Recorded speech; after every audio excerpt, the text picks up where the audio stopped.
¿Qué tal? Bienvenidos. Continuamos con los videos de asesoramiento para el curso de proyectos de investigación.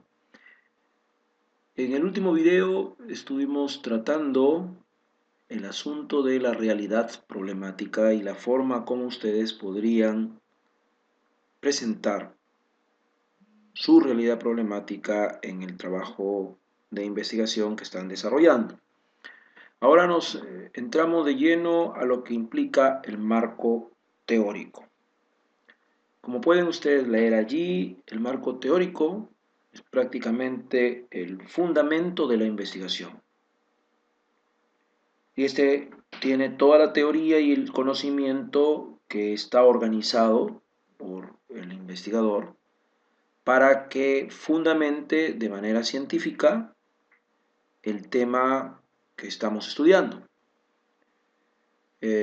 Como pueden ver, puede ser definido como el compendio de una serie de elementos conceptuales que sirven de base para la indagación en la que estamos inmersos.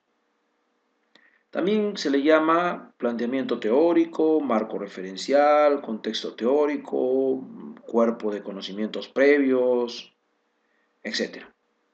Lo que en realidad permite el marco teórico es ampliar la descripción de la realidad problemática que hemos tratado ya en el video anterior y integramos esa teoría con la investigación.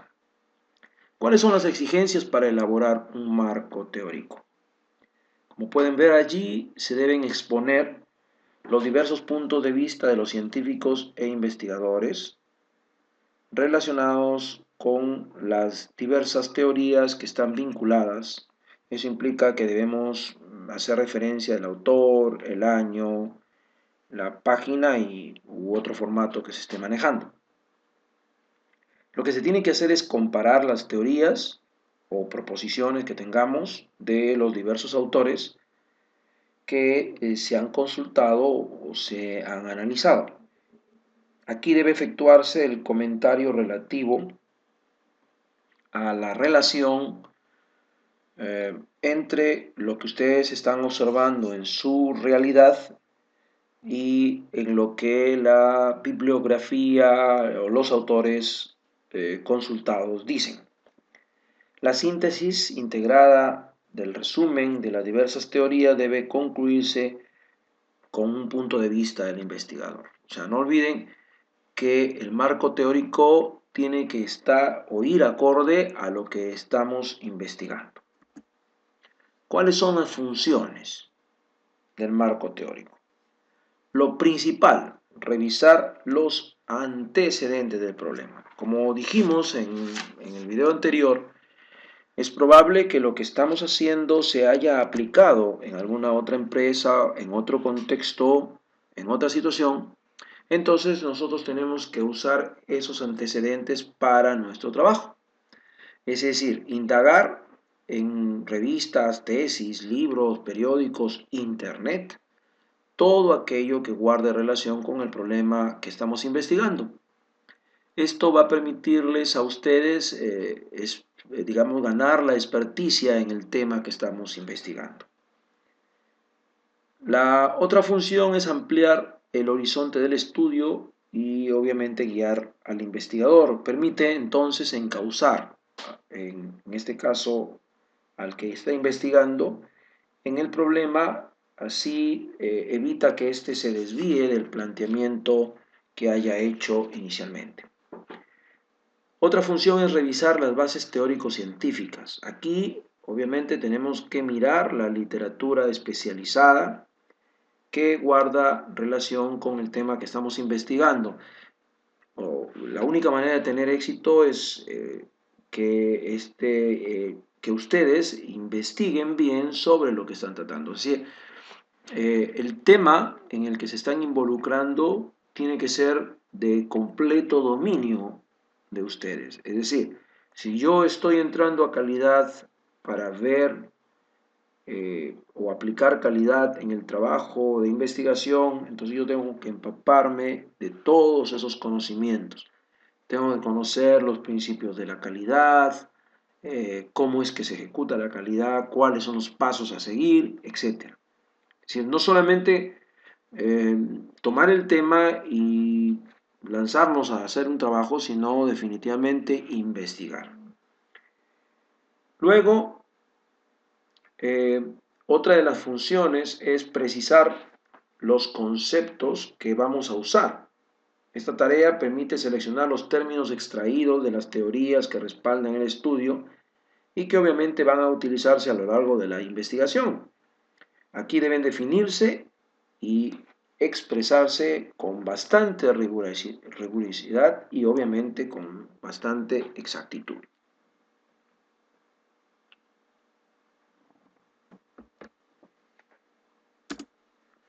Otra de las funciones es conducir a la formulación de la hipótesis, de la cual vamos a hablar en otro video. No olviden que la hipótesis es la respuesta adelantada, provisional, eh, prospectiva sobre la investigación y que obviamente tenemos que verificarla con la realidad. Y claro, si nosotros no tenemos un conocimiento completo del tema que estamos investigando, de repente no podemos aventurarnos a formular una hipótesis. Otra de las funciones es proveer el marco de referencia para interpretar y obviamente para discutir los resultados que nos propongamos dirigir cuando planteemos la hipótesis. Porque no olviden que los resultados de la investigación tienen que ser comparados, tienen que ser analizados en relación con las teorías que hemos visto. De esa manera le damos rigurosidad y le damos consistencia. ¿Cuáles son las partes del marco teórico que ustedes tienen que respetar de alguna manera? Lo primero es los antecedentes del estudio, ¿no? Ustedes pueden leer ahí con claridad que son conocimientos o acontecimientos que nos han precedido a una situación problemática y tienen con ella una vinculación bastante estrecha. O sea, cualquier hecho anterior a la formulación del problema y que sirve para clarificar, entender, encauzar el problema planteado es un antecedente. Los antecedentes ayudan definitivamente a formular la hipótesis, porque repito, lo que ya se hizo en otro lugar, en otro momento, en otro contexto, es probable que sea dirigido al trabajo que estamos haciendo. Por eso decimos ahí que los antecedentes del estudio ayudan a formular la hipótesis, seleccionar el diseño de investigación y efectuar la discusión de los resultados. Para elaborar los antecedentes tenemos que mirar libros, revistas, periódicos, tesis, internet y obviamente tiene que estar relacionado y tiene que ser relevante con el tema que estamos investigando. En tal sentido, en los antecedentes se engloba básicamente la revisión de la literatura, donde deben mencionarse los aspectos fundamentales, especificando lo referente a los hallazgos, teorías sobre el problema, comentarios, críticas, ¿no? Los antecedentes deben abarcar desde el ámbito local hasta el ámbito internacional. Una de las cosas que tenemos que tener cuidado es que al momento de citar los antecedentes debemos considerar aspectos como año de publicación, apellidos y nombres del o de los autores, el título del documento que estamos tomando. Ahí hay que precisar si lo vamos a extraer, si lo hemos extraído de una revista, de un libro, de una tesis, de la internet incluso. Tenemos que indicar qué metodología se usó y hacer una especie de resumen, de síntesis de lo más importante que hemos tomado de ese marco, ¿no?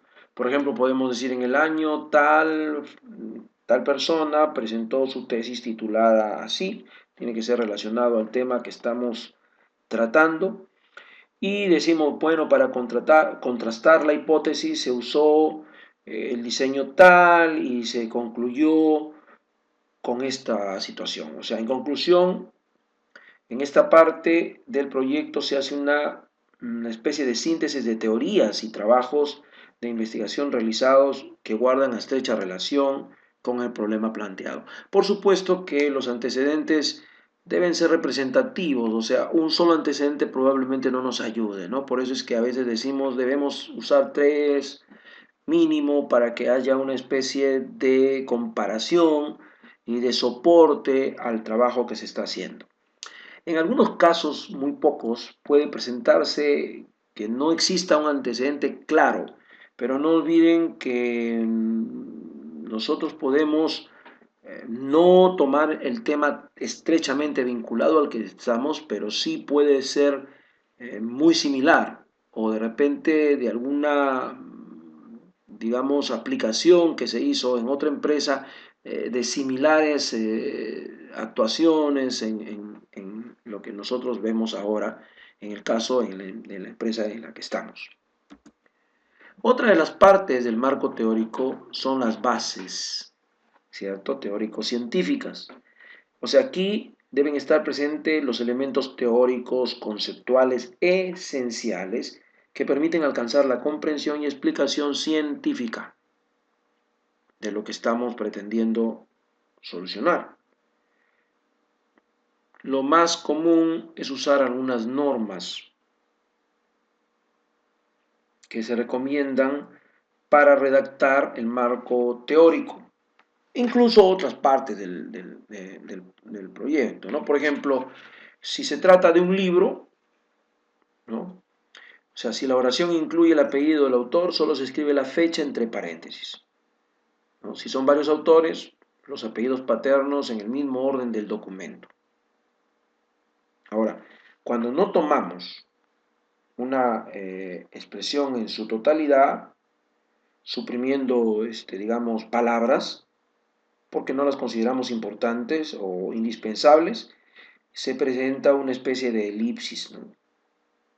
Ahí sí hay que indicar con tres puntos suspensivos. Por ejemplo, en el primer caso, decimos tal como afirma tal autor y entre paréntesis ponemos obviamente los años, dice y entre comillas la redacción tal cual, ¿no? Ahora, si no incluimos el autor en la oración, se escribe entre paréntesis el apellido y la fecha. Ahora, cuando hacemos una elipsis, decimos, por ejemplo, al respecto, fulano de tal expresa que, y no deseamos escribir todo lo que él expresa, solo algunas cosas, entonces debemos poner tres puntos para indicar que no hemos copiado exactamente todo el tema, ¿no? La elipsis también puede estar ubicada en el interior de una expresión, ¿no?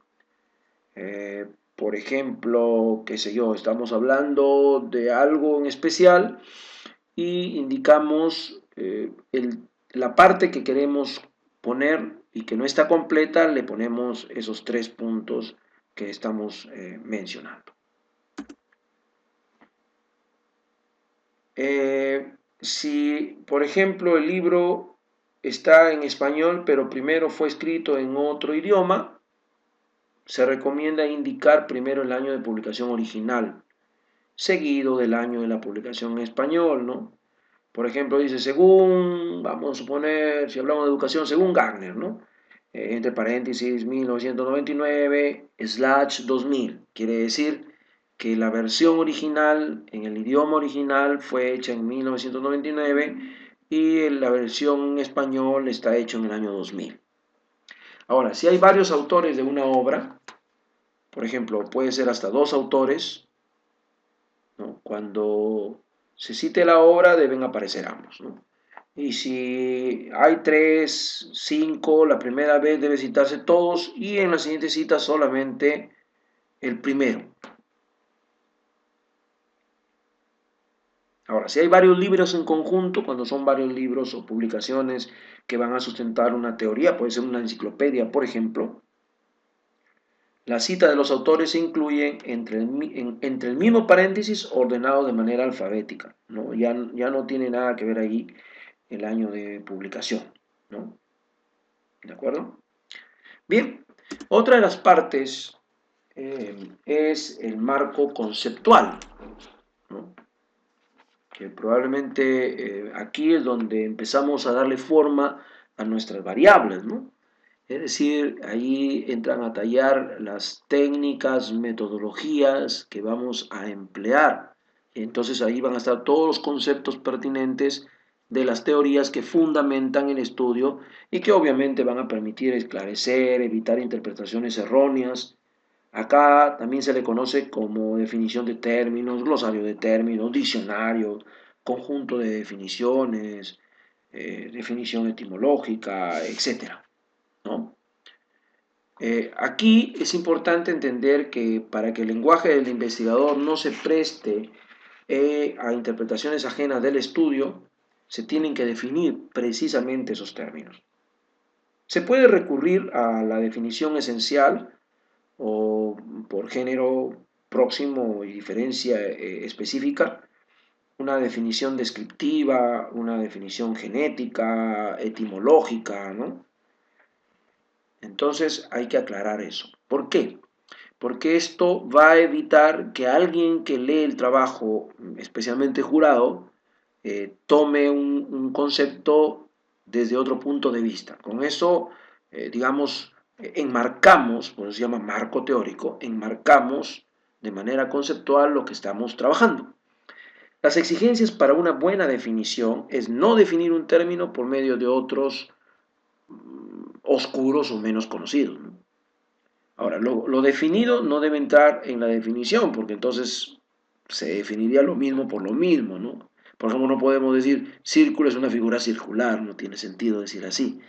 La definición eh, debe convenir, perdón, a todo y solo a lo definido. Ahora, la definición no debe ser negativa, o sea, no podemos decir no es, ¿no? Ya que debe definirse qué es el objeto y no qué no es. Bueno, porque si no, la ambigüedad ahí se presenta en demasía. La definición debe ser breve, o sea, no debe tener algún término sobrante que haga que la gente conceptúe otra cosa, ¿no? Por ejemplo, cuadrilátero, polígono de 4 lados y 4 vértices, pero el hecho de que tener 4 lados implica 4 vértices y viceversa, ya no. Es decir, ahí ya la palabra vértices ya está de más. La brevedad requerida por la claridad, pero debe subordinarse a una parte de exactitud. ¿De acuerdo? También es importante que entendamos esto, ¿no? Cuando definimos términos básicos, tenemos que ser precisos, ¿cierto? ¿Por qué? Porque nosotros vamos probablemente a manejar variables que están involucradas precisamente en esos conceptos, ¿no? Según Tamayo, perdón, la definición de términos básicos es la aclaración del sentido en que se utilizan las palabras o conceptos empleados en la identificación y formulación del problema. Entonces, eh, él afirma que es un error hacer un glosario. Para toda razón es menester establecer las diferencias, pero se les dice glosario de términos, también le dicen diccionario, de acuerdo a las especialidades, ¿no? En ingeniería de sistemas, por ejemplo, se usa el término diccionario de datos porque es una costumbre normativa en la ingeniería. Hay diferencias entre términos y glosarios que, bueno, para respetar lo que los autores dicen, allí está un cuadrito que les puede ayudar, ¿no? Podemos leerlo.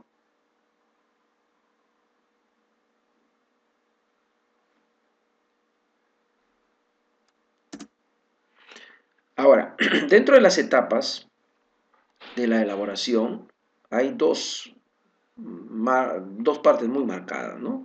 La revisión de la literatura y la adopción de la teoría en lo que nosotros estamos haciendo, ¿no? O sea, la revisión implica recopilar, seleccionar, hacer una crítica, extraer lo relevante, hacer síntesis, hacer una especie de esquema previo a una redacción. Hay que darle prioridad de acuerdo a la publicación, ¿no?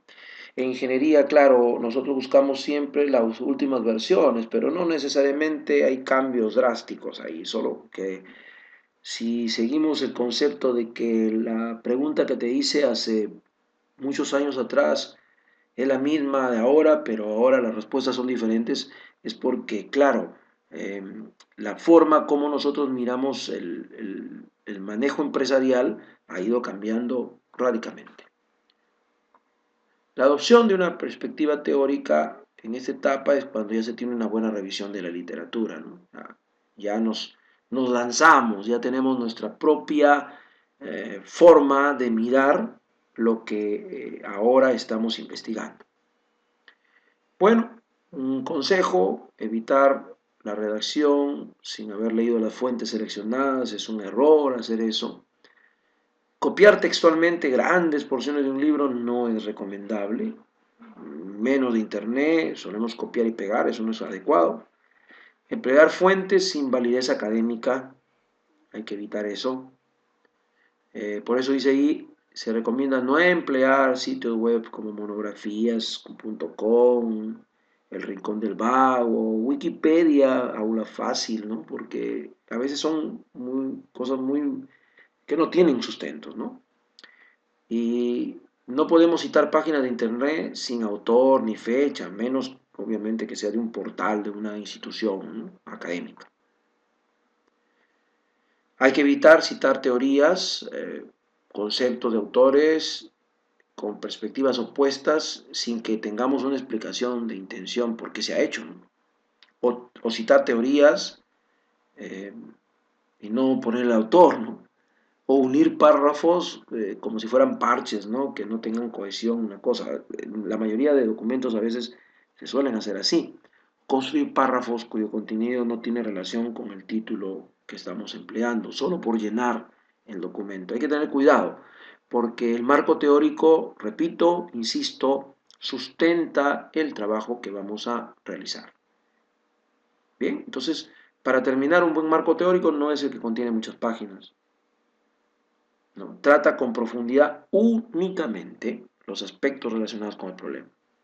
Y aquí es lo más importante, tiene que vincular lógica y coherentemente los conceptos, las teorías, con lo que estamos haciendo.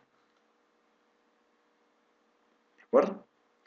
Muy bien, eso es todo por hoy. Muchas gracias. Hasta la próxima.